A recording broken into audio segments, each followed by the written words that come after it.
আমাদের ভাষাটাকে অসম্মান করবেন না। আমি অনেক জায়গায় দেখতে পাচ্ছি বাংলা ভাষায় কথা বললে তার পেছনে একটা অনুপ্রবেশকারী তকমা লাগিয়ে দিয়ে তাদের ওপর অত্যাচার করা হচ্ছে। কেন, কি কারণ? দেশটা তো ভারতবর্ষ। এই দেশে আমার এখানেও 1 কোটি 1.5 কোটি লোক কাজ করেন বাইরের।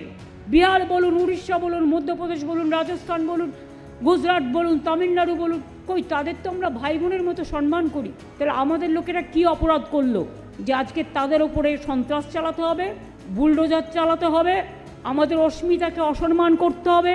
আমাদের ভাষায় কথা বলা কি অপরাধ? আমাদের ভাষাকে দখল করার চেষ্টা করা হবে, বাংলার সংস্কৃতিকে অসম্মান করা হবে, বাংলার মানুষের অধিকারকে কেড়ে নেওয়া হবে। আমরা তো কারো অধিকার কাড়ার পক্ষে নই, আমরা গণতন্ত্রের পক্ষে, আমরা সর্বধর্ম সমন্বয়ের পক্ষে।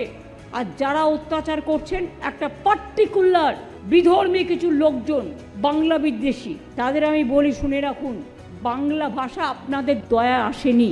1950 সালে সংবিধান যখন প্রণয়ন হয়েছিল তখন থেকেই বাংলা ভাষা রেজিস্টার্ড এবং 8ম তপশিলিভুক্ত স্বীকৃত ভাষা হিসেবে স্বীকৃত।